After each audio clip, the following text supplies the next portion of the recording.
नमस्कार दोस्तों, स्वागत है आपका हमारे चैनल एबीएम नर्सिंग में। तो आज का हमारा टॉपिक है nursing care plan for oligohydramnios. तो चलिए शुरू करते हैं। सबसे पहले हम वो टेबल देख लेते हैं जिस पे नर्सिंग केयर प्लान बनाया जाता है। तो इस टाइप का हमारा टेबल होता है, ठीक है, जहाँ पे क्लाइंट का नाम लिखा जाता है, नर्स का नाम लिखा जाता है और डेट लिखी जाती है जब पेशेंट एडमिट हुआ है। हमने यहाँ पे 6 कॉलम लिए हुए हैं, आप 4 या 5 कॉलम भी ले सकते हैं। इसमें हम वन बाय वन एक-एक कॉलम को क्या करेंगे समझते चलेंगे, जिसमें असेसमेंट होगा। सबसे पहले असेसमेंट को समझेंगे, फिर डायग्नोसिस लिखे जाएँगे, फिर goals, intervention, rational role, evaluation लिखे जाएँगे, ठीक है? समझने के बाद हम क्या करेंगे सारे डेटा को इस टेबल में पुट कर देंगे तो हमारा नर्सिंग केयर प्लान बनके तैयार हो जाएगा। तो उससे पहले हमने क्या है यहाँ पे एक हाइपोथेटिकल पेशेंट की प्रोफाइल ले ली है। आप इसको आइडेंटिफिकेशन डेटा भी बोल सकते हैं। तो यहाँ पे आप लिखेंगे, इसमें नेम लिखते हैं पेशेंट का, एज लिखते हैं, जेंडर लिखते हैं, ऑक्यूपेशन लिखते हैं, क्या करता है पेशेंट, एड्रेस लिखते हैं, कहाँ से बिलोंग करता है पेशेंट, मैरिटल स्टेटस लिखते हैं, कहाँ मैरिड है अनमैरिड है, एडमिशन डेट लिखते हैं, कब एडमिट हुआ पेशेंट, डायग्नोसिस लिखते हैं, ओलिगोहाइड्रोमनेसिस हो गया पेशेंट को, ठीक है, 36 वीक की प्रेगनेंसी है, जेस्टेशन है उनका मतलब, ठीक है। मेडिकल हिस्ट्री लिखनी है उनकी, क्या-क्या उनको दिक्कतें हो रही हैं, जो सिम्पटम्स वगैरह आ रहे हैं उनके, एलर्जी लिखनी है, वेट लिखनी है और हाइट लिखनी है। तो इस टाइप से आपका आइडेंटिफिकेशन डेटा बन जाएगा। जो आप असाइनमेंट सबमिट कराओगे तो आप इसको असाइनमेंट डेटा भी आइडेंटिफिकेशन डेटा भी लिख सकते हैं। तो सबसे पहला कॉलम हमारा आता है असेसमेंट का, जिसमें हम सब्जेक्टिव डेटा लिखते हैं और ऑब्जेक्टिव डेटा लिखते हैं। सब्जेक्टिव डेटा वो होता है जो पेशेंट हमें खुद बताता है, ऑब्जेक्टिव डेटा वो होता है जो नर्स खुद ऑब्जर्व करती है। तो पेशेंट बता रहा है कि जो बेबी है उसका उतनी ज़्यादा मूवमेंट नहीं हो रही है पेशेंट की, मतलब उसको फील ही नहीं हो रहा है कि बच्चा मूव कर रहा है, किक वगैरह कर रहा है, ठीक है, जैसे पहले किया करता था। और क्या पेशेंट को प्रेशर फ़ील हो रहा है और डिस्कम्फर्ट सा लगता है उनके पेट में, और थोड़ा प्रेशर सा ल रहता है कि कुछ दबाव सा पड़ रहा है उनके पेट के अंदर और डिस्कम्फर्ट सा रहता है उनका, मतलब अजीब-सी फीलिंग रहती है। ऑब्जेक्टिव डेटा में नर्स ने क्या ऑब्जर्व किया है कि अल्ट्रासाउंड है जो, वो क्या आ रहा है, एमनियोटिक फ्लूइड इंडेक्स है उनका आ रहा है 4 सेंटीमीटर आ रहा है, दैट इज़ वेरी लो। मतलब इनका 8.8 से ऊपर होना चाहिए, 9 के ऊपर तो होना ही चाहिए, मतलब कम से कम 14 तक हो होना चाहिए इस टाइम पे, ठीक है, 36 वीक की प्रेगनेंसी में। जो फंडल हाइट है उनकी, जो पेट की जो हाइट होती है, ठीक है, वो जेस्टेशनल एज है ना जो उनकी, जो 36 वीक की प्रेगनेंसी है, उसके हिसाब से ना वो छोटी है। तो ये भी एक फैक्टर है यहाँ पे सोचने का कि ये भी थोड़ी सही होनी चाहिए थी। फैटल हार्ट रेट 135 है, 140 के आस-पास होती तो बिल्कुल नॉर्मल नॉर्मल थी। ये भी नॉर्मल ही है, बट ये थोड़ी-सी ऐसा क्या है कि मॉनिटरिंग की ज़रूरत पड़ेगी, क्योंकि इसका एमनियोटिक फ्लूइड जो पेशेंट का है वो थोड़ा कम हो गया है।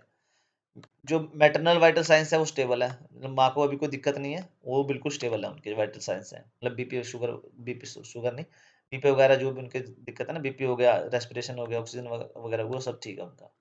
तो सब्जेक्टिव और ऑब्जेक्टिव डेटा को मिलते हैं हमारे, मिला के बनते हैं हमारे नर्सिंग डायग्नोसिस। तो यहाँ पे क्या है कि जो फैटल रिस्क क्या है उस चीज़ का बढ़ गया है, किस चीज़ का, इम्पेयर्ड फैटल गैस एक्सचेंज का, मतलब जो बच्चा है, ठीक है, उसके क्या है कि गैस एक्सचेंज का रिस्क उसके क्या बढ़ गया है। क्यों, इससे क्या होगा, उसकी दिक्कत क्या होगी कि जो उसके उसके फेफड़े हैं ना वो अच्छी तरह से विकसित, लंग्स है ना वो अच्छी तरह से विकसित नहीं हो पाएंगे बच्चे के। और ये किस वजह से हो रहा है, क्योंकि एमनियोटिक फ्लूइड ना पेशेंट का लो हो गया है। और क्या है, पेशेंट को घबराहट हो रही है क्योंकि उसका जो फैटल मूवमेंट है वो कम हो गया है। तो माँ को घबराहट हो ही जाती है कि प्रेगनेंसी का आउटकम क्या होगी, बच्चा भी ठीक-ठाक तो है ना, क्योंकि अब वो किक वगैरह नहीं कर रहा है, कम कर रहा है बहुत ज़्यादा, ठीक है। पेशेंट को नॉलेज नहीं है इसके रिगार्डिंग कि इसकी मैनेजमेंट कैसे करी जाती है, कि ओलिगो हाइड्रोमेनेसिस होता क्या है, इसके बारे में ज़्यादा पेशेंट को नॉलेज नहीं है। और क्या है, फैटल की ग्रोथ का रिस्क भी बढ़ गया है, क्योंकि जो रिस्ट्रिक्शंस है ना, जो प्लेसेंटल इनसफिशिएंसी है उसके कमी होने की वजह से जो रिस्क है वो बढ़ गए हैं पेशेंट के। अब आते हैं हमारे गोल्स। अब गोल्स में हमारे शॉर्ट टर्म गोल्स आते हैं और लॉन्ग टर्म गोल्स आते हैं। तो शॉर्ट टर्म गोल हमने क्या बनाया कि पेशेंट समझ पाएगा कि जो उसकी कंडीशन है वो क्या है और उसके रिक्वायर्ड इंटरवेंशन क्या-क्या होने वाले हैं, इसको पेशेंट अच्छी तरह से वर्बलाइज़ करके समझ पाएगा। और क्या है कि फैटल की वेल-बीइंग को मेंटेन करना है ड्यूरिंग हॉस्पिटलाइजेशन, और जब तक पेशेंट हॉस्पिटल में है और क्या करना है हमें, तब तो मतलब फैटल जो भी है ना बच्चा है, वो उसकी जो वेल-बीइंग है वो बिल्कुल मेंटेन रहनी चाहिए। लॉन्ग टर्म गोल हमने क्या बनाया कि पेशेंट क्या करेगा, डिलीवरी करेगा हेल्दी बेबी की, और क्या करेगा मिनिमम कॉम्प्लिकेशन के साथ, मतलब कॉम्प्लिकेशन तो थोड़ी सी होगी उनको, बट हमने क्या टारगेट बनाया कि मिनिमम कॉम्प्लिकेशन होंगी और हेल्दी बेबी डिलीवर होगा। और क्या पेशेंट समझ पाएगा कि कंप्लायंस कौन कौन से हैं, हॉस्पिटल से छुट्टी लेने के बाद फॉलोअप कौन कौन से, क्यों बार बार आना पड़ेगा, तो दिखाना बिल्कुल कंपलसरी है उनके लिए। और जो लाइफस्टाइल एडवाइस दी जाए उनको, वो भी उनको बिल्कुल माननी पड़ेगी। अब आते हैं हमारे इंटरवेंशंस। इंटरवेंशंस में हम क्या लिखते हैं, प्लानिंग और इम्प्लीमेंटेशन लिखते हैं। तो यहाँ पे मॉनिटर करते रहना है फैटल हार्ट रेट के थ्रू एनएसटी, मतलब नॉन स्ट्रेस टेस्ट होता है ना, जिसमें पेट के ऊपर ज़्यादा स्ट्रेस नहीं पाया जाता, प्रेशर नहीं पाया जाता है। उसके थ्रू फैटल के क्या हार्ट रेट को क्या करना है, चेक करते रहना है। और डेली किक काउंट के चार्ट के अकॉर्डिंग उसकी किक को काउंट करना है कि उतने किक लग रही है, नहीं लग रही है, मार रहा है बच्चा, नहीं मार रहा है।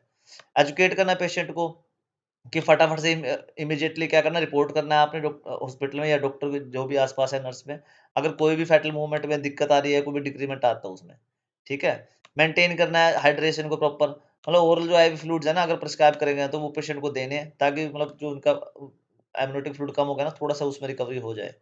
प्रिपेयर करना है इंडक्शन ऑफ लेबर के लिए, और सिजेरियन सी सेक्शन के लिए पेशेंट को क्या करना है, फिर पहले से प्रिपेयर करके रखना है, मतलब कभी भी डिलीवरी करवानी पड़ जाए तो उनको पहले से प्रिपेयर करके रखना है, भी सी सेक्शन भी हो सकता है आपका, तो ताकि मतलब अगर थोड़ी सी भी बच्चे में डिस्ट्रेस लगती है, उनको अगर थोड़ी सी दिक्कत लगती है ना, तो तभी की तभी उनको ये करना पड़ेगा।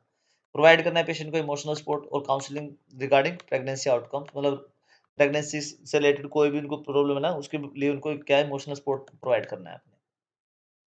फिर आते हैं हमारे रैशनल्स।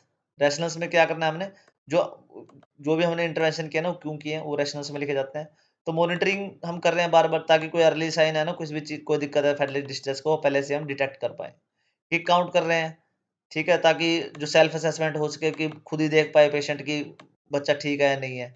और क्या कर रहे हैं, एडिक्वेट हाइड्रेशन दे रहे हैं, तो उसके उससे क्या होएगा, इंक्रीज इन एमनियोटिक फ्लूइड, मतलब उससे थोड़ा बहुत उसका लेवल बढ़ जाएगा, ऑल्दो इतना ज़्यादा नहीं बढ़ता है, बट फिर भी उसमें थोड़ा-सा इंक्रीमेंट आ जाता है।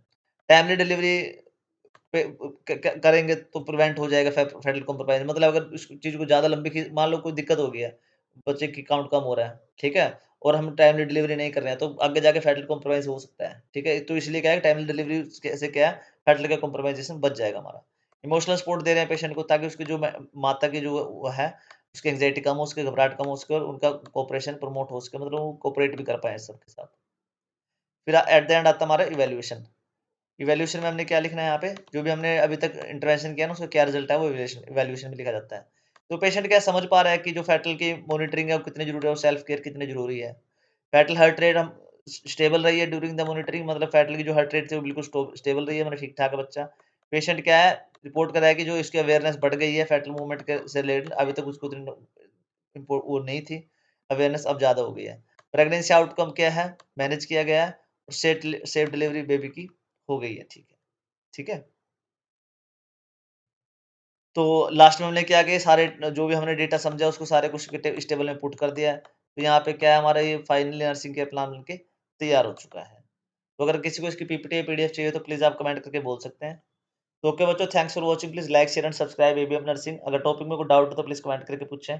अगर किसी और टॉपिक पे आपको पीपीटी बनवानी है तो वो भी आप कमेंट करके पूछ पूछ सकते हैं, या एनसीपी बनवाना है वो भी आप बोल सकते हैं।